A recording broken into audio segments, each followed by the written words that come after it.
ত্রয়োদশ জাতীয় সংসদ নির্বাচন ঘিরে প্রচার প্রচারণায় ব্যস্ত সময় পার করছেন প্রার্থীরা। অপরদিকে যারা ভোটার রয়েছেন তারা নানান বিষয়গুলো বিবেচনা করে প্রার্থিতা চূড়ান্ত করছেন, অর্থাৎ তারা কোন প্রার্থীকে ভোট দিয়ে জনপ্রতিনিধি হিসেবে নির্বাচন করবেন সেই বিষয়টি তারা বিবেচনায় রাখছেন।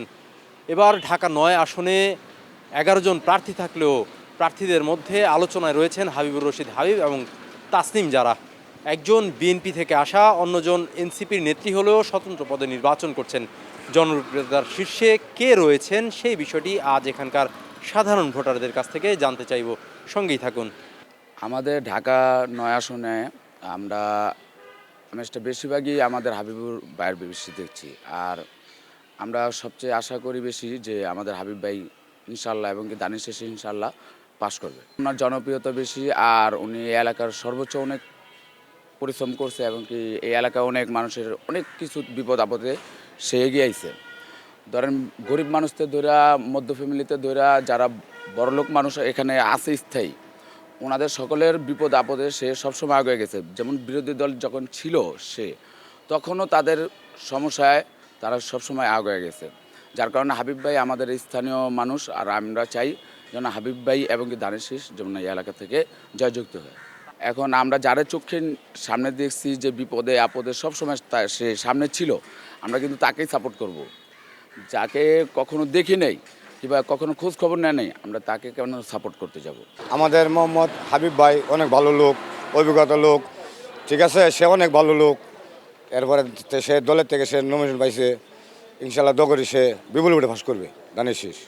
তার আচার ব্যবহার সব দিক দিয়ে ভালো, অভিজ্ঞতা ভালো, শিক্ষা জ্ঞানে তার মেধা অনেক অনেক ভালো। বয়সের একটা রাজনীতির সাথে বয়সের একটা আছে, মিল আছে, ঠিক আছে। যদি আমি হিসাব করি রাজার সাথে 85 মিলবে না। সে একজন জ্ঞানী লোক, এরপরে শিক্ষিত অনেক, মানে হ্যার উপরে অনেক উপরে শেষ, ঠিক আছে। হাবিব ভাই অনেক উপরে, তাই আমরা সারা হাবিব ভাইয়ের সমর্থন বেশি করি। আমরা আমাদের হাবিব রশিদ ভাই, উনি ভালোই তার মাঠে ফিল্ডে সব জায়গায় সদ্ব্যবহার বা তার আচরণবিধিতে ভালোই। এর পর্যায়ে যদি বলা যায় যে দাঁড়িপাল্লা আলহামদুলিল্লাহ, এখন দেখা যাক জনগণ ভোট দিবে, জনগণের মাধ্যমে ভোট দিয়ে জয়যুক্ত হবে। এখন দেখি কে হয়, তবে আমার আশা মতে যে হাবিবুর রশিদ ভাই হাবিব আসবে। তাসনিম যারা, এটা বলতে গেলে কি যে পজিটিভ না, কেউ নেগেটিভ না, জিনিসটা এরকম যে উনিও এলাকার মেয়ে, এলাকারই সন্তান।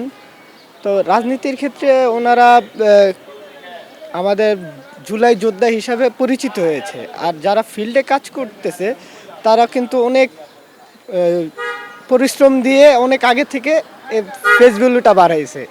তো অনেকেই যদি বলে যে ইয়াং জেনারেশন কি করতে পারবে, বা তাসনিম যারা কতটুকু আছে, সেও ভালো পড়বে, সেও একজন ডাক্তার, এমনি তো আর ডাক্তার হয় নাই। তবে জনপ্রিয়তা যার কাছে, তার কাছেই ভোটটা চলে বেশি। তবে মোটামুটি আছে, সেও পাবে কিছু ভোট। তাসনিম জারা নতুন মুখ, একটা সিট কভার করতে লাখের উপরে, 1 লক্ষ উপরে ভোট ক্যারিং করা লাগে, মানে কাস্ট করা লাগে 1 লক্ষের উপরে প্লাস 1 লক্ষ। তো এই তাসনিম জারা নতুন মুখ, এ তো বিশাল ব্যাপার। 20, 30, 40, 50 হাজার ভোট পাইলে তো সিট তো কভার করতে পারবে না। হাবিবুর রহমান হাবিবুর রশিদ হাবিব ভাই যোগ্য, অন্যান্য প্রার্থীর সাথে উনি আগে আছে, অন্যান্য ম্যানের সাথে ও একটু ভালো মন মানসিকতার লোক। অন্যান্য আসনেরটা অন্য ভিন্ন কোয়ালিটি, বিশেষ করে এই আসনে হাবিবুর রশিদ হাবিব ভাই আগে আছে। ইনশাল্লাহ আমি দেখছি জনাব হাবিবুর রশিদ হাবিবের জনপ্রিয়তা বেশি এই এলাকায়। উনি এই এলাকার সকল মানুষের সুখে দুঃখে সবাই উনারে পাশে পায়। উনি স্থানীয় ছেলে, আমরা পাই। এর জন্য আমি মনে করি যে সবাই এলাকাবাসী ঐক্যবদ্ধ যে হাবিবুর রশিদ হাবিবকে এবার জয়যুক্ত করবে ইনশাল্লাহ। তাসনিম যারা তো সেই দিন রাজনীতিতে আসছে, উনি ডক্টর হিসেবে ভালো, আমরা উনারেও শ্রদ্ধা করি, দেখলে সালাম আমিও দেই।